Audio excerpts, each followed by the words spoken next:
folks, welcome back to Game Geeks. I'm your host, Kurt Wiegel. Today's episode, we are dealing with two books for the Pathfinder role-playing game series. The first one is the Advanced Player's Guide, and the second is the Game Mastery Guide. Now, these are both very specific expansions for the campaign and for the core rulebook that specifically bring in new details, new ideas, new concepts, and sort of new things for you to do. What the Player's Guide does, and there is a whole lot contained in this book, so I'm not going to have time to go through every single little detail with you. So this is going to be in broad strokes, and if you're interested, you can look into it later on your own. To start off with, it gives you an expansion on the races. So you've got the core races for really the Pathfinder role-playing game, which if you're paying attention is the same ones that you saw in D&D 3 and D&D 3.5. Dwarves, elves, gnomes, half-elves, half-orcs, humans, halflings, etc. Well, what it does is it gives you the opportunity to customize your race in its own specific direction.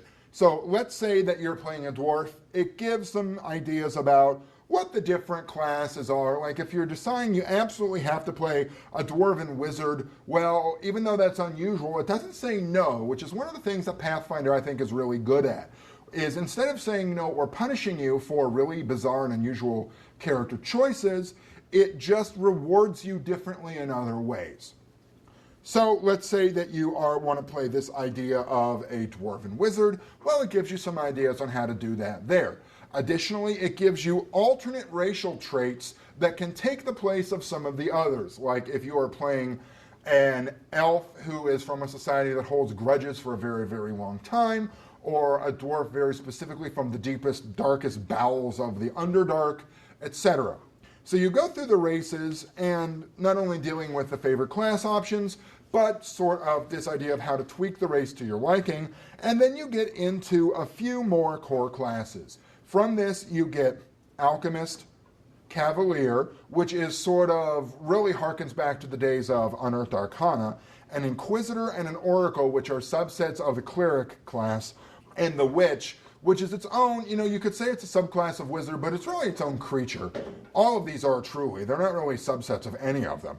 And then it gets into core classes and some of the different variations you can do in that, including a fairly good description of the anti-paladin, which is something that you see pop up quite a bit in books as the ultimate enemy, but you don't see a lot of detail about how you can build this other than throw some numbers together and make sure that it appropriately terrorizes and horrifies your lawful good characters. An expansion on feats, new feats, and different feats, which you can do there. There's 24 pages of them, so there's quite a few of them embedded in there. And Pathfinder has never exactly had a shortage of feats to start with. New equipment, new spells, an expansion of some of the prestige classes, new magic items, and some really cool ones that are built in there, by the way. Some new rules to include, some of which you've seen before, like hero points that originally saw the light of day in several other D20 products before Pathfinder came along, etc. So this really opens up the door pretty widely for a wide variety of things for you to be able to do with your characters and for just an expansion on what you can do with those core rules, including variations on a lot of the established tropes of races and classes. I should note that, and this is really before you try to introduce anything into a game, talk to your players to see if they really want it. I've brought some of these ideas up before in other games, and my players have routinely given me yuck face when I talk about things like an alchemist or a witch. Talk to your players, talk to your GM. Life always works out better that way. So to follow up with that, we have the Game Mastery Guide. As you can probably tell from the title, this is not a book specifically aimed at your players. This gives a lot of advice, tips, tools in the hands of the game masters for them to be able to use for use one, generating their campaigns. So along these lines, honestly, the first several chapters are really role-playing advice that if you've been around this hobby for a really long time, you've seen a lot of these before. Some books do a very nice job presenting role-playing advice. I'm always reminded of Fading Suns with these ideas of Andrew's axioms or Andrew's point of view on role-playing that have some really good advice. And then you have some that you're reading it and it sort of has all of the subtlety of a brick wrapped in a lemon a gold brick wrapped in a lemon bashing your brain in, followed up with just some downright patronization. Second edition World of Darkness books, I'm looking at you there. So what else do you get in this? Well, the advice for the player, for the GM rather, how to build non-player characters and how to build them in an interesting fashion, different rewards you can throw at your players besides treasure, more stuff and levels, how to build your own world that has sort of details if you really want to go in there, including a very nice section on building planar campaigns or how to sort of construct your own outer planes if the standard ones presented just don't quite wet your whistle. How to build nice adventures. And finally, what's really just a really long how to do specific things in a game.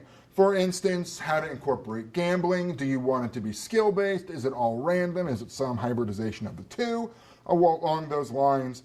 Different levels of maturity you can include in your game. I always like to warn my players when we're about to do something that goes beyond ABC after school special and dives headlong right into either heavy metal or Game of Thrones. Finally, and really one of the nicer pieces of this is this very large NPC gallery where you can go to there and say, all right, I need a couple cut purses to annoy my characters in the large city in my campaign setting.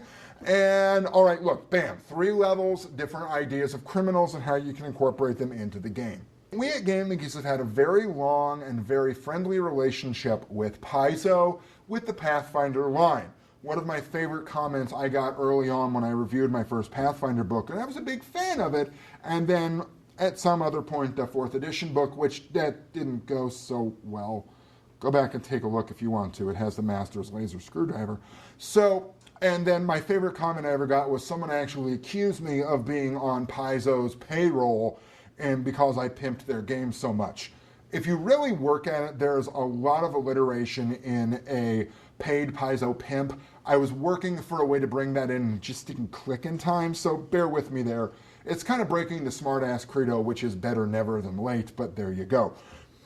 Either way, Paizo makes some extremely good products. Their books are very well put together, they're very pretty, they're well described, their text is readable, there's a lot of crunch in here for those that really like that level of crunch and detail.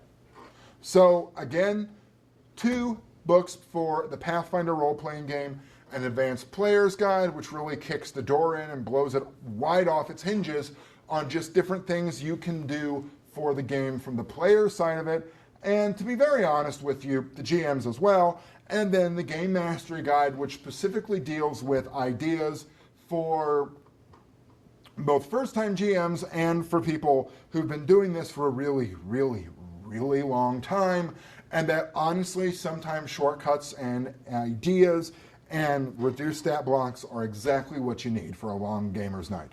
For Game Geeks, I'm your host, Kurt Wiegel. Good day and good gaming.